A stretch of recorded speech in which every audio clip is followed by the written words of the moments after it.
Doctor strange multiverse of madness जब पहली बार announce हुई थी मार्वल सिनेमैटिक यूनिवर्स के फेज 4 स्टेट में, तो हम लोग काफी ज्यादा एक्साइटेड थे। लेकिन ये एक्साइटमेंट तब बढ़ गई जब ये पता चला कि वांडा मैक्सिमोव भी इस मूवी का पार्ट होगी। और बाद में हम लोग को ये पता चला कि Wanda vision TV series indirectly या फिर क्या डायरेक्टली इस मूवी से कनेक्टेड है। यानी दोस्तों मल्टीवर्स आ गया था।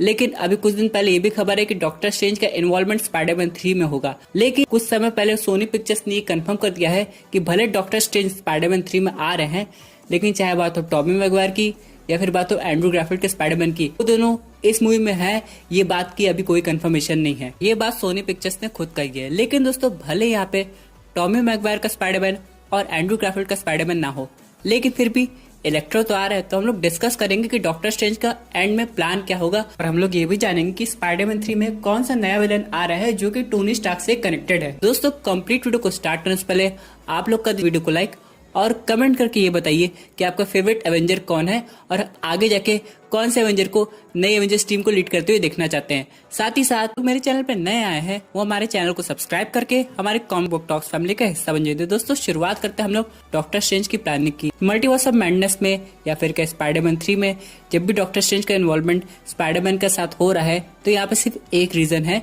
वो है वांडा मैक्सिमोव। अगर वो अपनी रियलिटी को प्रोटेक्ट करते हुए कुछ ऐसा कर देती है सीजन के एंड में जिसमें किसी मल्टीवर्स की रियलिटी भी कोलाइड हो जाती है, तो ऐसा सीन होगा कि द अमेजिंग स्पाइडरमैन का यूनिवर्स का इलेक्ट्रो इस यूनिवर्स में आ गया। तो डॉक्टर स्ट्रेंज का काम है रियलिटी को प्रोटेक्ट करना, और अगर रियलिटी खराब हो गई है तो बाकी सारे कैरेक्टर्स को उनकी रियलिटी में वापस भेजना। दोस्तों जब इलेक्ट्रो इस रियलिटी में आ गया है तो हो सकता है वो इस रियलिटी में ही रहना चाहेगा, लेकिन डॉक्टर स्ट्रेंज उसे वापस अपनी रियलिटी में भेजेंगे, यानी द अमेजिंग स्पाइडरमैन की रियलिटी में। लेकिन ऐसा कुछ पॉसिबल हो नहीं पाएगा, इसलिए डॉक्टर स्ट्रेंज को स्पाइडरमैन की हेल्प लेनी पड़ेगी यहाँ पे। लेकिन इलेक्ट्रो के अलावा ऐसे सुपर हीरो भी हम लोग को देखने को मिल सकते हैं जो कि प्रेजेंट रियलिटी में भी एग्जिस्ट करते हो और दूसरी रियलिटी का भी पार्ट हो, जैसे कि घोस्ट राइडर। हम लोग ने घोस्ट राइडर की 2 मूवी देखी है, लेकिन आप तो जानते होंगे एजेंट्स ऑफ द शील्ड में घोस्ट राइडर था, लेकिन अब क्या फिर से रिकास्टिंग होगी, ये अभी तक कंफर्म नहीं पता चला। और यहाँ पे हो सकता है क्योनो रिव्स अगले घोस्ट राइडर बने। लेकिन इन सब के अलावा जो ऑल्टरनेट रियलिटी का घोस्ट राइडर होगा वो मूवी के एंड होते हुए अपनी रियलिटी में वापस चला जाएगा, इसलिए जब भी क्यानो रिव्स को घोस्ट राइडर के रूप में कास्ट किया जाएगा वो प्रेजेंट रियलिटी का होगा। यहाँ पे डॉक्टर स्ट्रेंज के प्लान के अकॉर्डिंग अगर उन्हें बाकी सुपर हीरो या फिर के सुपर विलन को उनकी रियलिटी में वापस भेजना है, तो उनको स्पाइडरमैन के अलावा कुछ और सुपर हीरो की जरूरत पड़ सकती है। इसलिए हो सकता है अगर वो टॉम हॉलैंड के स्पाइडरमैन के थ्रू इलेक्ट्रो को उसकी रियलिटी में वापस नहीं भेज पा रहे हैं, इसलिए वो एंड्रू ग्राफिल्ड को स्पाइडरमैन को लाएंगे। फिर यहाँ पे बहुत लोग का कहना होगा अगर एंड्रू ग्राफिल्ड का स्पाइडरमैन आ रहा है तो फिर टॉबी मैगवायर के स्पाइडरमैन की क्या जरूरत है। तो दोस्तों यहाँ पे डॉक्टर स्ट्रेंज हो सकता है उसके यूनिवर्स में विजिट करे और वहाँ पे कुछ ऐसी बात हो जाए जहाँ पे टॉबी मैगवायर के स्पाइडरमैन का सिर्फ एक केमियो हो, उससे ज्यादा कुछ नहीं। लेकिन अगर हम लोग सिर्फ बात करें एंड्रू ग्राफिल्ड के स्पाइडरमैन की, तो हो सकता है उसका इन्वॉल्वमेंट स्पाइडरमैन 3 में टॉबी मैगवायर के स्पाइडरमैन से ज्यादा हो, क्योंकि इलेक्ट्रो विलन उसके यूनिवर्स का है। तो हो सकता है ये पूरी रिस्पॉन्सिबिलिटी उसकी बनती है कि वो इलेक्ट्रो को उसके ओरिजिनल यूनिवर्स में वापस ले जाए। लेकिन मूवी के एंड में फिर वांडा भी ऐसा करेगी और डॉक्टर स्ट्रेंज की हेल्प करेगी रियलिटी को ठीक करने में। अब यहाँ पे doctor strange multiverse of madness में कौन विलन है ये तो कंफर्म नहीं हुआ, लेकिन वांडा विजन टीवी सीरीज और मल्टीवर्स ऑफ मैडनेस का विलन एक ही होगा, चाहे वो बैरन मोडो हो या फिर मेफेस्टो। जब भी कोई आएगा वो यूनिवर्स में रियलिटी को डिस्टर्ब करने की कोशिश करेगा, और जो वांडा को समझ में आ जाएगा जो रियलिटी क्रिएट की थी वो असली नहीं है, तब हो सकता है मूवी के एंड में वो डॉक्टर स्ट्रेंज की हेल्प करे। एक तरफ हम लोग को दिखाई देंगे Doctor Strange, Wanda Maximoff, Spiderman, उसके बाद घोस्ट राइडर। दूसरी तरफ हम लोग के सामने होंगे इलेक्ट्रो, उसके बाद मेफेस्टो, फिर बैरन मोडो और एक या 2 नए विलन अगर मूवी में दिखाए गए। तो अगर यहाँ पे क्वेश्चन आएगा क्या मल्टीवर्स का यूज सिर्फ डॉक्टर स्ट्रेंज पार्ट 2 मूवी के लिए रहेगा, तो इसका आंसर है नहीं दोस्तों इसके बाद तो बहुत ढेर सारे सुपर विलन को ये समझ में आ जाएगा कि मल्टीवर्स से एक डायमेंशन में दूसरे डायमेंशन में ट्रेवल करके यूनिवर्स को भी कॉन्कर किया जा सकता है। लेकिन इन सब के बाद दोस्तों डॉक्टर स्ट्रेंज के पास अगले 2 चैलेंजेस और होंगे, जो कि होंगे गैलेक्टस और कैंग द कॉन्करर। वैसे तो कैंग द कॉन्करर का इंट्रोडक्शन एंटमैन 3 में हो रहा है, लेकिन उसकी हिस्ट्री तो इटर्नल से भी कनेक्टेड हो सकती है और लोकी की टीवी सीरीज से भी कनेक्टेड हो सकती है।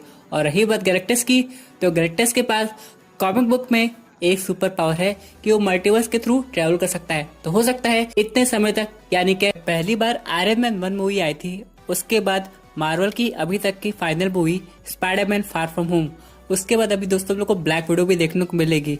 लेकिन कभी भी कोई कॉस्मिक सुपर विलन जिसका नाम गैलेक्टस है उसका रेफरेंस नहीं दिया गया।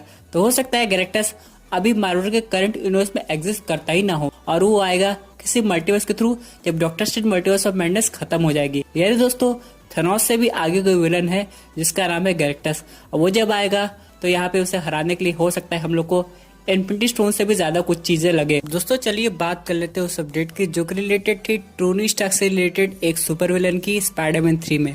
यहाँ पे दोस्तों स्पाइडर स्लेयर की बात हो रही है जो कि एक ऐसे रोबोट है जो कि डिजाइन किए गए हैं स्पाइडरमैन को खत्म करने के लिए। अब यहाँ पे इसका क्रिएटर है स्पेंसर स्मिथ, जैसे कि मिस्टीरियो हो सकता है ये भी ऐसा ही करता हो। और यहाँ पे लेकिन दोस्तों कॉमिक बुक में जे जोना जेमसन ने इसको हायर किया था ताकि ये स्पाइडर स्लेयर बना सके और स्पाइडरमैन को एंड कर सके। तो दोस्तों जे जोना जेमसन तो स्पाइडरमैन को बिल्कुल पसंद नहीं करता था, चाहे हम लोग बात करें सैम रेमी की स्पाइडरमैन की सीरीज की या फिर हम लोग बात करें स्पाइडरमैन फार फ्रॉम होम की। अब यहाँ पे भले मिस्टीरियो खुद सामने से आके कहे कि यहाँ पे उसकी गलती थी, स्पाइडरमैन की कोई गलती नहीं थी, तब भी जे जोना जेमसन तो स्पाइडरमैन को गलत मानेगा। इन सब के अलावा दोस्तों हो सकता है मार्वल सिनेमैटिक यूनिवर्स में भी कुछ ऐसा हो यहाँ पे जे जोना जेमसन एक ऐसे सुपर विलन को हायर करते हैं जो ऑलरेडी टोनी स्टार्क के काम किया हो। अब यहाँ पे होता क्या है, वो जो सुपर विलन होता है वो रोबोट बनाने के चक्कर में रेडिएशन का शिकार हो जाता है। इसकी वजह से अब वो स्पाइडरमैन को सिर्फ खत्म नहीं करना चाहता बल्कि जे जोना जेमसन का भी एंड करना चाहता है। इसलिए दोस्तों ये देखना काफी ज्यादा इंटरेस्टिंग होगा कि यही सुपर विलन आ रहा है कि कोई और आएगा। इन सब के अलावा दोस्तों जब इस सुपर विलन से बात नहीं बनती है तो जे जोना जेमसन एक और सुपर विलन को हायर करता है जैसे कि स्कॉर्पियन। इन सब के अलावा दोस्तों यहाँ पे फिर बाद में एक और वर्जन का स्पाइडर स्लेयर आता था। जो पर्सन जो मेन स्पाइडर स्लेयर का क्रिएटर था जब वो मर जाता था तो उसका जो बेटा रहता था वो अपने आप को इस स्पाइडर स्लेयर में म्यूटेट कर लेता था। यानी दोस्तों वो एक तरह से साइबॉर्ग बन जाता था और स्पाइडरमैन को खत्म करने की कोशिश करता था। लेकिन दोस्तों ये कहानी काफी आगे की है और इसमें वो सीक्वेंस नहीं दिखाया जाएगा। लेकिन दोस्तों यहाँ पे स्पाइडर स्लेयर का यूज एक समय और हुआ था जब यहाँ पे जे जोना जेमसन शी हल्क को खत्म करना चाहते थे क्योंकि शी हल्क ने जे जोना जेमसन के बेटे जॉन के साथ शादी कर ली थी। अब यहाँ पे दोस्तों लेकिन जैसे स्पाइडर स्लेयर शी हल्क पर अटैक करते थे उन्हें आराम से हरा देती थी। लेकिन ये तो रही बात कॉमिक बुक की।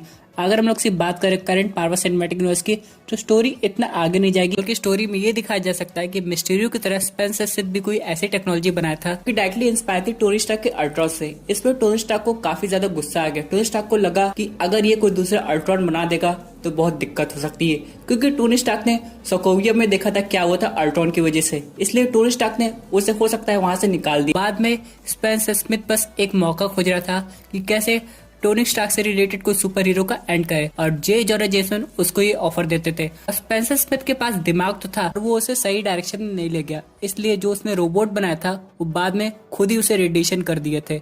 इन सब के अलावा दोस्तों यहाँ पे आगे ये देखना है कि स्पाइडरमैन 3 का फर्स्ट लुक हम लोग को कब देखने को मिलेगा। यहाँ पे ये कंफर्म होता हुआ नजर आ रहा है कि दिसंबर के एंड में हम लोग को हो सकता है स्पाइडरमैन 3 का पहला टीजर ट्रेलर देखने को मिले। तो यहाँ पे कुछ ना कुछ तो बात जरूर बनेगी। फिल्मिंग के अकॉर्डिंग कुछ ऐसे टीजर ट्रेलर बन सकते हैं जो आगे जाके फैंस में और एक्साइटमेंट ले आए, क्योंकि दोस्तों अब मार्वल का फेज 5 आ गया है तो इसकी तैयारी भी ढंग से करनी पड़ेगी और फेज 4 को कवर अप करते हुए चलना पड़ेगा। लेकिन दोस्तों अब देखना ये भी है कि स्पाइडरमैन 3 में कौन से सुपर हीरो कौन से सुपर विलन आते हैं, क्योंकि जब स्टार्टिंग की अगर हम लोग बात करें तो सिर्फ यहाँ पे एक सिंपल स्टोरी लाइन थी कि यहाँ पे क्रेवन द हंटर होगा जिसे नॉर्मन ऑसबॉर्न हायर कर सकते हैं। फिर यहाँ पे ये खबर आ रही है कि नॉर्मन ऑसबॉर्न है, क्रेवन द हंटर है, फिर डॉक्टर स्ट्रेंज है, इलेक्ट्रो है, मिस्टीरियो है, ऐसे एक मूवी में एडजस्ट होंगे ये समझ में नहीं आ रहा है। और दोस्तों बात चाहे जो भी हो, अगर स्पाइडरमैन 3 मूवी में ये सब कुछ रहता है और मल्टीवर्स रियल में होता है तो ये मूवी बाकी स्पाइडरमैन मूवी का रिकॉर्ड आराम से ब्रेक कर सकती है। इन सब के अलावा आगे जाके ये देखना पड़ेगा कि स्पाइडरमैन 4 में क्या होगा, लेकिन वो तो अभी बहुत दूर की बात है। लेकिन अगर हम लोग करंट सिनेरियो की बात करें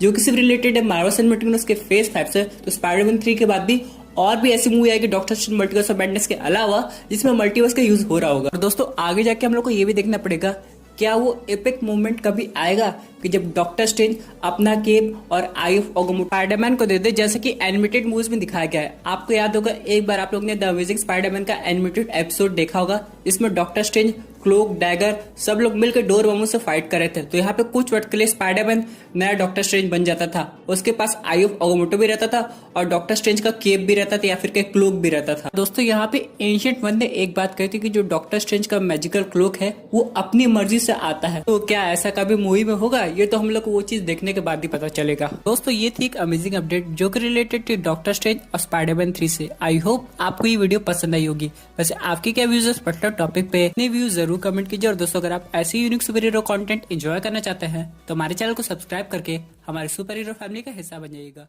थैंक यू फॉर वॉचिंग।